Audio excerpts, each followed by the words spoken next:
வணக்க மக்களே, இன்னைக்கு நம்ம என்ன பார்க்க போறோம்னா, திரும்ப பெறப்படும் சிஏஏ சட்டம் அதிர்ச்சியில் பிரதமர் மோடி, நீதிமன்றம் அதிரடி உத்தரவு. அதாவது நாடாளுமன்ற தேர்தலுக்கான தேதி இன்னும் சில தினங்களில் அறிவிக்கப்படும் என எதிர்பார்க்கப்படும் சூழலில் மத்திய பாஜக அரசு சிஏஏ சட்டத்தை அமல்படுத்தியுள்ளது.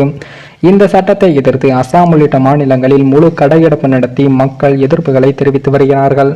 அதே போல தமிழ்நாட்டில் சிபிஎம் மாநில செயலாளர் கோ பாலகிருஷ்ணன் அவர்கள் மத்திய பாஜக அரசு எல்லா ஆயுதத்தையும் இழந்துவிட்டது என்றும், அதனால் சிஏஏ மூலம் மக்களுக்கு மத்தியில் கொந்தளிப்பை ஏற்படுத்தி மத பிளவுகளை ஏற்படுத்தி தேர்தலில் வெற்றி பெறலாம் என்று நினைக்கிறார்கள் என்றும் கூறியுள்ளார்.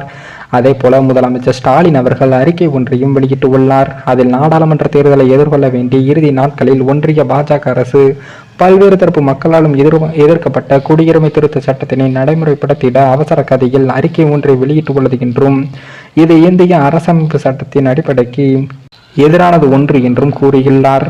இது தொடர்பாக தமிழக வெற்றிக்கழக கட்சியின் தலைவரும் நடிகருமான விஜய் அவர்கள் தனது சமூக வலைதள பக்கத்தில் சமூக நல்லிணக்கத்துடன் நாட்டு மக்கள் அனைவரும் வாழும் சூழலில் பிளவுவாத அரசியலை முன்னிறுத்தி செயல்படுத்தப்படும் இந்திய குடியுரிமை திருத்த சட்டம் 2019 சிஏஏ போன்ற எந்த சட்டமும் ஏற்கத்தக்கது அல்லது என்றும், தமிழ்நாட்டில் இந்த சட்டத்தை நடைமுறைப்படுத்த மாட்டோம் என்று ஆட்சியாளர்கள் உறுதியளிக்க வேண்டும் என்றும் கூறியிருந்தார். அதே போல குடியுரிமை திருத்த சட்ட விதிகளுக்கு தடை விதிக்க கோரி இந்திய யூனியன் முஸ்லீம் லீக் கட்சி சார்பாக உச்சநீதிமன்றத்தில் மனு தாக்கலும் செய்யப்பட்டு உள்ளது. நாடு முழுவதும் குடியுரிமை திருத்த சட்டம் அமல்படுத்தப்பட்டதாக மத்திய அரசு அறிவித்துள்ள நிலையில் இதற்கு பல எதிர்க்கட்சிகளும் கடும் எதிர்ப்புகளை தெரிவித்துள்ளது. குறிப்பிட்ட மதத்தினருக்கு மட்டும் குடியுரிமை வழங்கும் வகையில் பிரிவு 6P உள்ளதாகவும் அந்த பிரிவுக்கு தடை விதிக்க வேண்டும் எனவும் கோரிக்கை விடுவிக்கப்பட்டுள்ளது.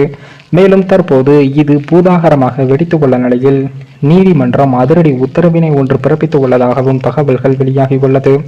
அதன்படி தற்போது இந்த சிஏஏ சட்டம் நடைமுறைப்படுத்தப்பட மாட்டாது என்றும், தேர்தல் சமயங்களில் இதுபோன்ற சட்டங்களை நடைமுறைப்படுத்தினால் அது கலவரங்களில் வந்து முடியும் என்று தற்போது இந்த சட்டத்தினை தடை விதிக்க உள்ளதாகவும் தகவல்கள் வெளியாகி உள்ளது.